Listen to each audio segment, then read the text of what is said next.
Life after sound. What's life been like for this little guy whose first experience with sound went viral last year? And the first senatorial debate in a race with national implications is tonight. We'll take you there live. You've probably seen lots of people dumping ice water on their heads. That challenge has special meaning for one Carolina professor. Weathercaster Drew Day will tell us if the heat will stick around this weekend. All that and more. Carolina Week starts right now. From the UNC School of Journalism and Mass Communication, covering Carolina in HD, this is Carolina Week. There's been talk, and more talk, and now, finally, some action. We're talking about the Sexual Assault Task Force and the university's adoption of a new policy on sexual violence on campus. Good evening, I'm Mary Alice McMillan. And I'm Kristen Ruffin. Thanks for watching tonight. You might remember the 22-member task force that assembled back in 2013 to develop this policy. Reporter Katie Fiore joins us live in our third-floor studio. Katie, what changes can we expect to see with the way sexual assault is handled on campus?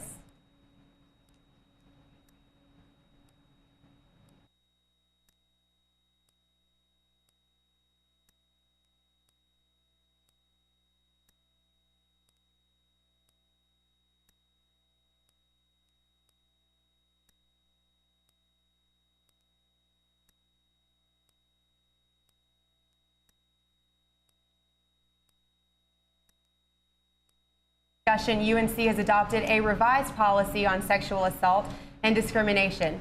The Sexual Assault Task Force worked with the UNC community and met with White House officials to examine the school's previous sexual assault and discrimination policy.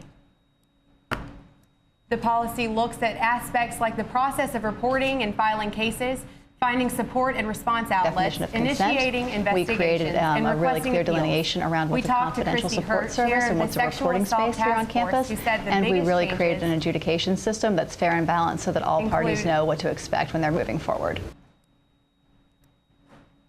Well, we'll get back with Katie a little later. The adoption of the new sexual violence policy is great for dealing with the aftermath of sexual assault on campus, but how can the university prevent these incidents in the first place? The answer might be as simple as the smartphone app. A joint program between Student Affairs and the Department of Public Safety released a free app download that turns your cell phone into a personal safety device. The app can set a safety timer, call UNC Public Safety directly, or send text tips, including pictures of suspicious activity. The results of the independent investigation into UNC's academic irregularities in the African and Afro-American Studies Department are coming out sometime this semester. The lawyer conducting the investigation, Kenneth Weinstein, met with the UNC Board of Governors this summer. Weinstein has interviewed key people not available to the leaders of other investigations, including the former chair of the African Studies Department, Julius Nangoro. University spokesman Joel Curran says UNC has already begun making changes and is ready to make more as needed. Weinstein is I think the key thing to understand is, whatever comes out of the Weinstein report, we will fully embrace it and apply whatever we've done to those findings. And if there's anything new that needs to be done, we will develop new reforms and address those as well. Weinstein is conducting his investigation independent from the university and hasn't shared results with UNC officials yet. The UNC Board of Governors is meeting this afternoon at the SAS Institute in Cary. The major focus will be on faculty pay raises across the system, as well as budget and finance updates. Faculty members have had a single 1.2% increase in the past 5 years. In 2 months, voters will head to the polls to choose between Kay Hagan and Thom Tillis for a U.S. Senate seat. Tonight, the candidates will participate in their first debate. Jordan Nash has a preview. You may have seen or heard some of these campaign ads. She refuses to clean up his mess, so you and I have to clean up hers. Who have made me their #1 target. They want a senator whose strings they can pull. Accusations, generalizations, promises. Welcome to the race for one of the most hotly contested seats in the country. The candidates, Democrat Kay Hagan and Republican Thom Tillis. Some political experts say the outcome of this race could decide whether the U.S. Senate remains in the hands of the Democrats or swings to the GOP. Wilson Parker is the chair of UNC Young Democrats. Tom Tillis, her opponent, in his 4 years as Speaker of the House, has presided over some of the most unconscionably destructive attacks on our state's most vital public institutions that it's seen in its entire history. And UNC college Republicans have some tips for Tillis. I think he really needs to hammer home his accomplishments as Speaker of the North Carolina House, and he also really needs to hammer home the fact that Kay Hagan is just bad for North Carolina.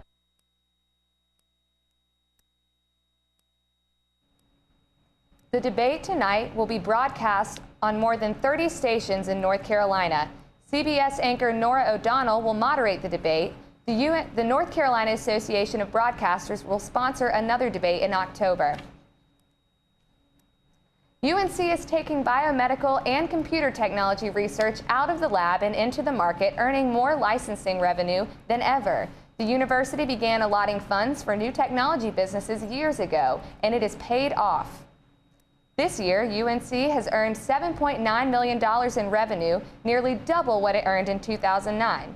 Since 1997, UNC has received $48.3 million in licensing revenue, brought in more than $35 million in patent reimbursements, and created 91 technology startup businesses.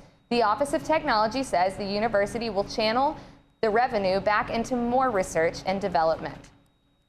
The last thing any student wants in the midst of classes, tests, and projects is to have to move.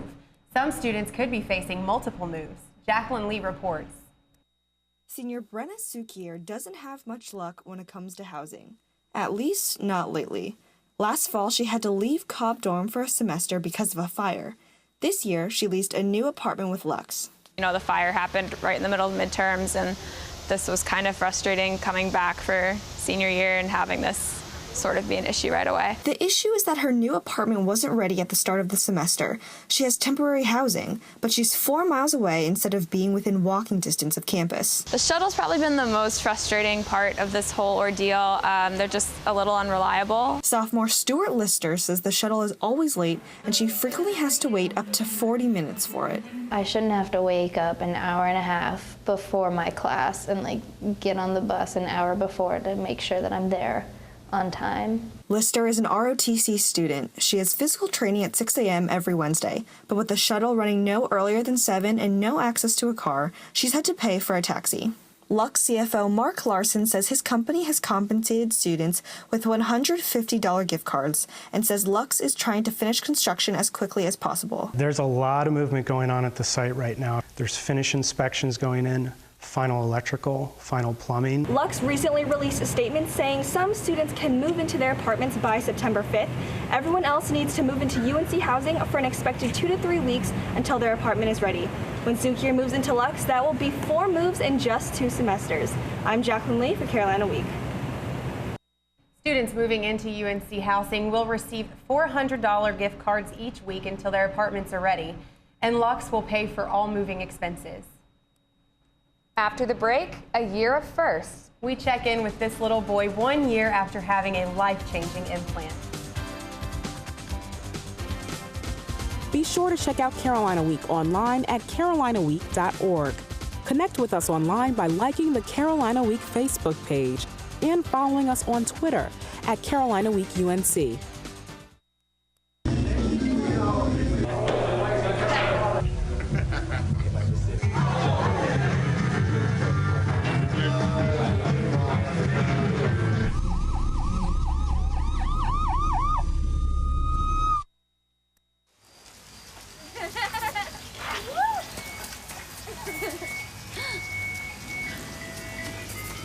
Mom, can we get some ice cream? Please, Mom, please. No, we're having dinner soon. Please.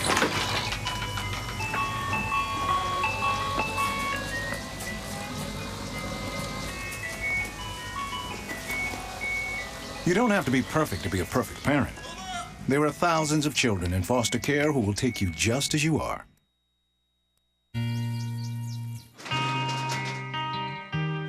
I've got a job to do today. I've got a job to do today.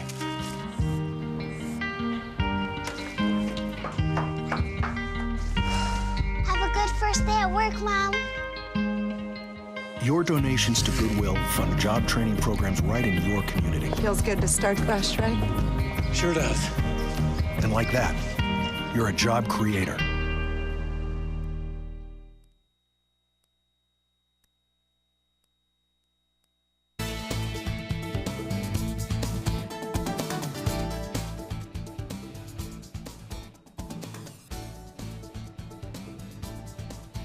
Thanks to the doctors and specialists at UNC hospitals, one child's life has been transformed in the past year.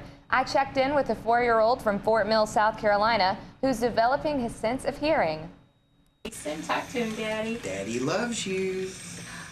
A little more than a year ago, Grayson Clamp heard his father's voice for the first time thanks to a medical advancement called an auditory brainstem implant, or ABI.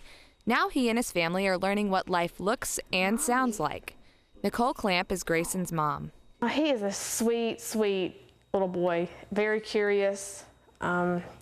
He likes to know how things work. And many other people want to know just how well Grayson's new hearing implant works. Grayson is the first child in the United States to have it, and Holly Teagle explains that this implant is unlike others. Instead of the device, the electrode being placed in the cochlea, the electrode that stimulates hearing is placed higher in the brainstem. And for Grayson, the result is hearing. He was born deaf, but the ABI is a new source of hope.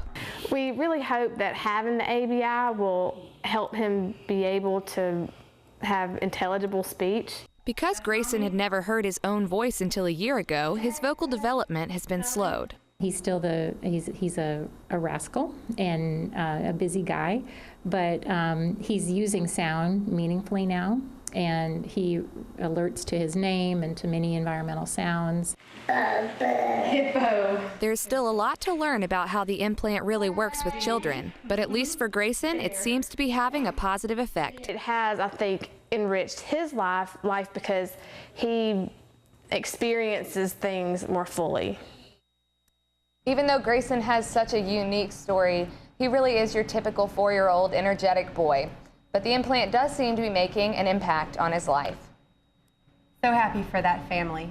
A group of UNC students and faculty has taken sharing information about the Ebola crisis into their own hands, literally, with the invention of an app for handheld devices.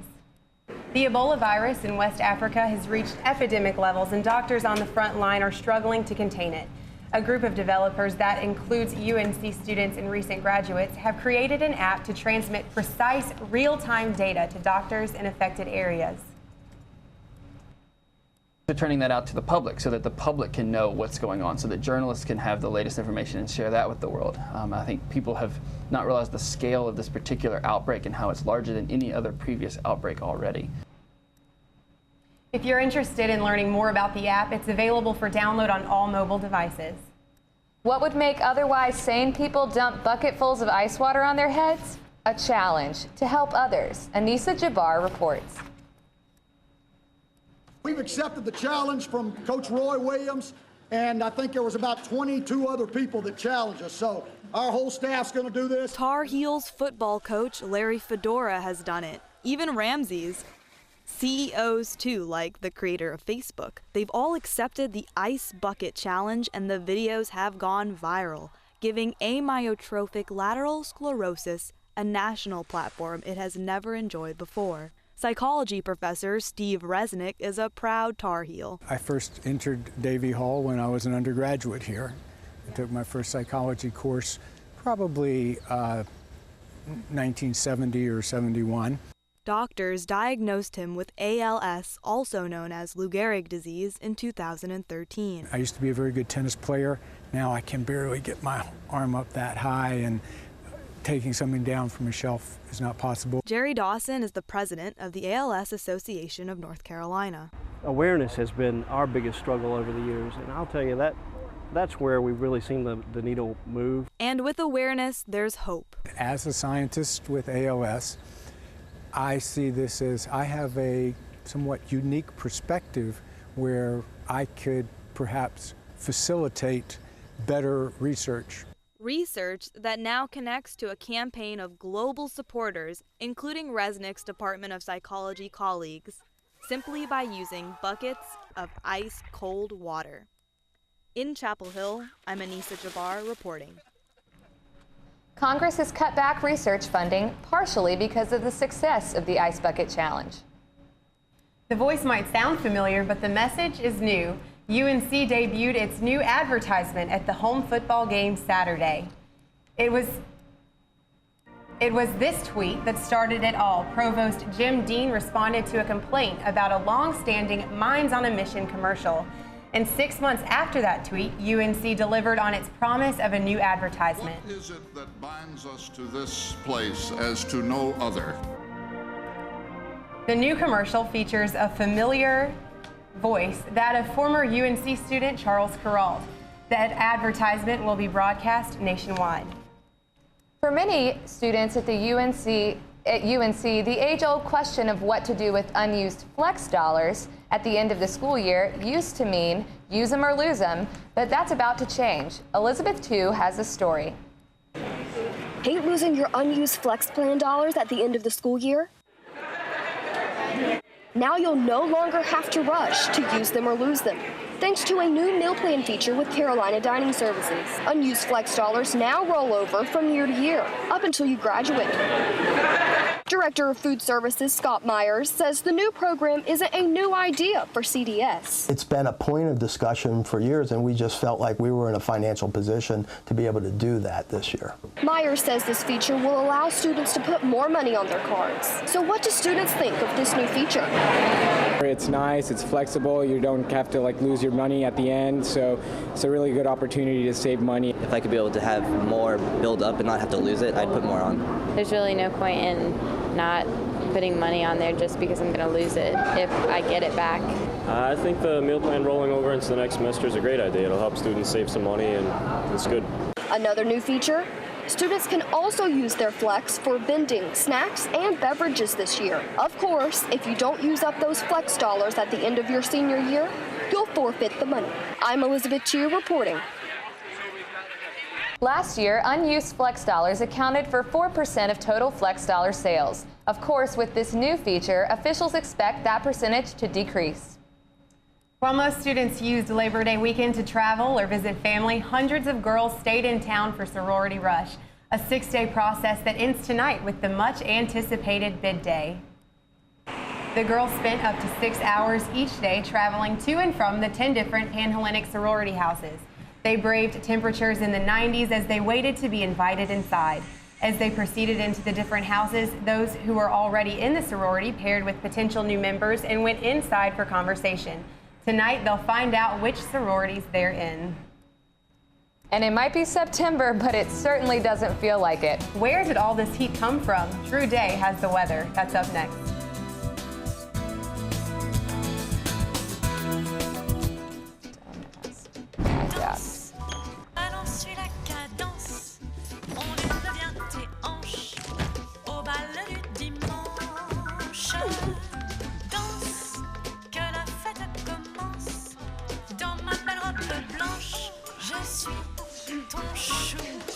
You didn't give up on sex. Don't give up on birth control either. There are more methods than you think. Find yours at bedsider.org. You wanted to be a teacher when you were little, but things changed. Teaching didn't seem that cool anymore, so you decided to become something else. But what would your 12-year-old self say? Amazing things are happening in teaching, so it's time to put it back on your list. Don't try to convince yourself otherwise. You had it right the first time.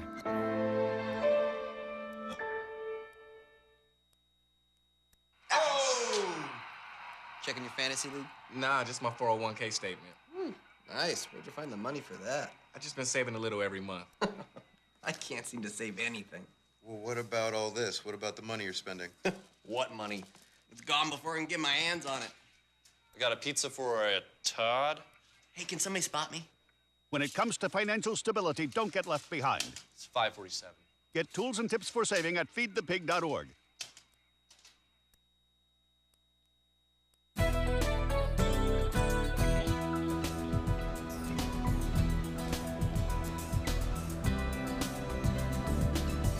And welcome back to Carolina Week. I'm meteorologist Drew Day. We're going to start off your forecast this evening with a look at the current temperatures outside at Horace Williams Airport here in Chapel Hill. Temperatures still in the lower 90s here at 5 o'clock on this August afternoon, so it's still quite warm out there this evening. We've already started to see a few showers develop in the south. We'll talk about those in just a second, but it's also quite muggy out there. A dew point was 70 degrees, and you probably noticed that as you were walking around outside today that it felt really hot, but there was also the mugginess to go with it. So heat indexes reached the upper 90s to near 100 across much of the area today. The satellite shows that we had clear skies earlier this morning, but as we head into the afternoon, we started to see some cumulus clouds start to develop, and those are now starting to develop into some thunderstorms this evening, mainly in the southern part of the state, in the Sandhills and Cumberland County. Here in Chapel Hill, we're still dry at this point, but it looks like perhaps later on this evening, we'll see these showers to the south begin to back up to the northwest. So around 7, 8 o'clock, we could see some showers here in the Chapel Hill area. We'll back out and take a look at the nationwide picture, and it's because we had this cold front centered just to the north in Virginia. That'll be moving to the south this evening with high pressure system building in behind it. So we kind of have these competing weather systems with high pressure wanting to force the air down and these thunderstorms forcing the air up. So it kind of makes it for a challenging forecasting situation to see which is going to win out. So at this point, we're just going to put the chance of scattered showers in the forecast for this evening. Now, we'll break down the next few days for you here. Right now, again, there's that cold front just to the north, slipping to the south. Temperatures still in the lower 90s here in Chapel Hill. Temperatures in the 70s, upper 80s, where they've already seen some showers this afternoon. We'll take a look at this evening around 8 o'clock. There's that cold front over North Carolina, producing some showers across the state. And then as we head into tomorrow morning, we'll be cloudy to start with just a few peaks of sunshine, kind of what we had today, with some showers developing in the afternoon. So today will kind of be a repeat, tomorrow will kind of be a repeat of today. And the same thing for Friday, really, as we head into Thursday evening, high pressure settles in over the area. And then Friday looks like we'll see some scattered showers and thunderstorms as well. Highs in the 90s once again. So we're going to remain warm through the rest of the week.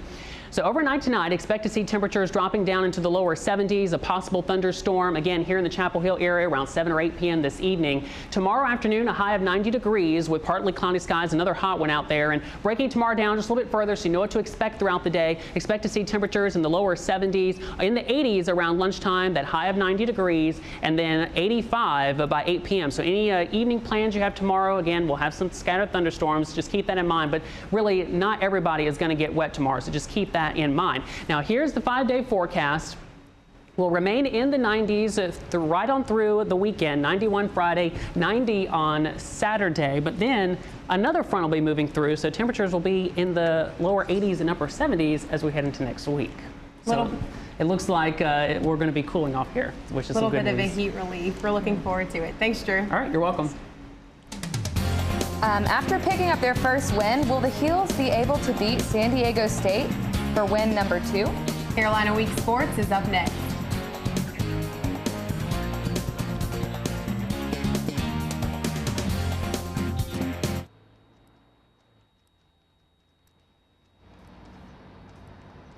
The average text takes your eyes off the road for nearly 5 seconds.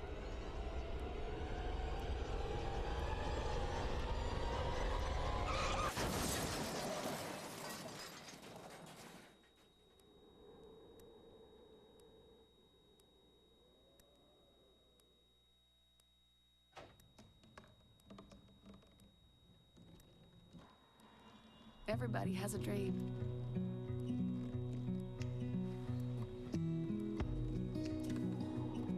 Mine was to see the ocean.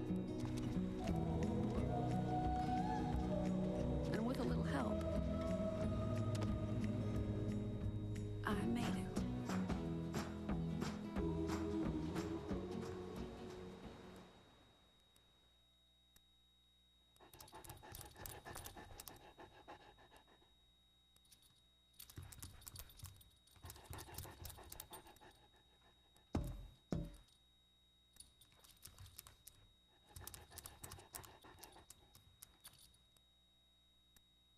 There's a shelter pet who wants to meet you. Meet one today. Visit theshelterpetproject.org. Adopt.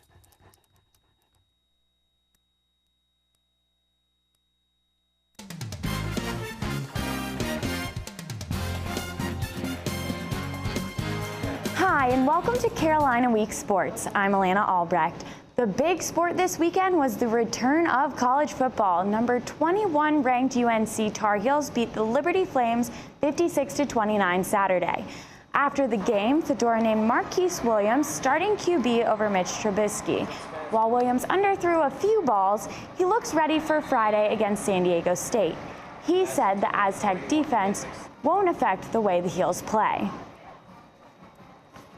Yeah, it's not going to affect us. I mean, we're going to affect them. I mean, we got to get the tempo going. And those guys run a lot of blitzes. That's a good football team. And once we get the tempo going, they're going to have to go to the base defense. I kind of look at it like that. And we're just going to tempo those guys and have some fun and go out and play Carolina football.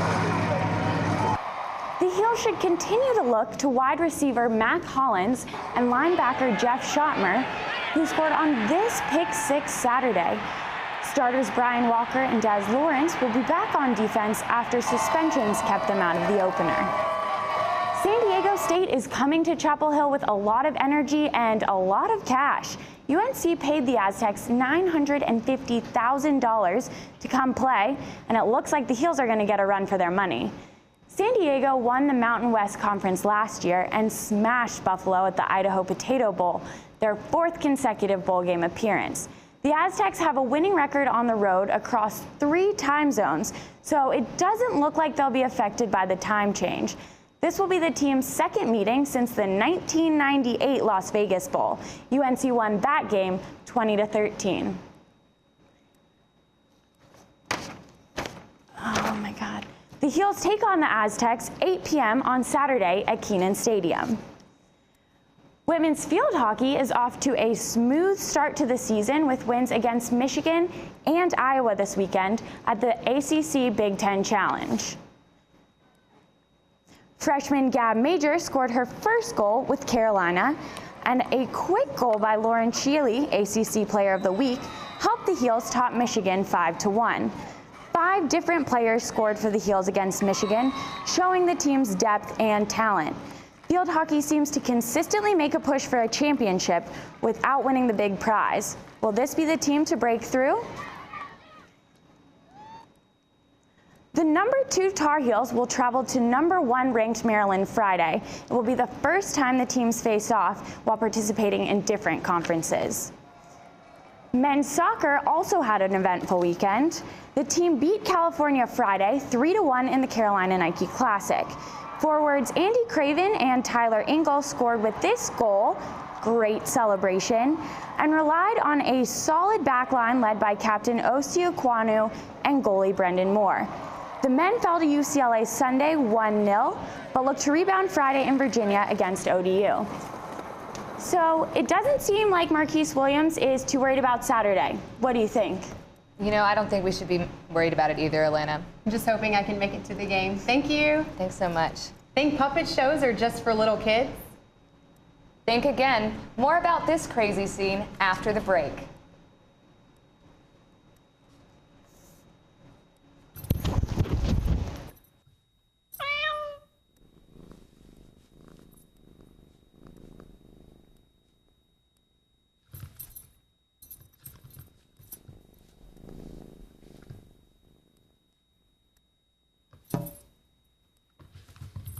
There's a shelter pet who wants to meet you. Meet one today. Visit theshelterpetproject.org. Adopt. Maddie, congrats on paying off all those student loans. Opportunities to celebrate their heritage, such as the 5th annual African American Culture Festival. The yearly festival in downtown Raleigh celebrates African American culture with live music performances, including this one by international jazz singer Kim Arrington. There's also delicious food and refreshing beverages. Take a look at this festival favorite. It's the pineapple smoothie. Dancer Tina B got the crowd moving with the biker shuffle line dance, and an artist set up booths to sell handcrafted artwork. That does it for this edition of Carolina Week. We'll see you next time.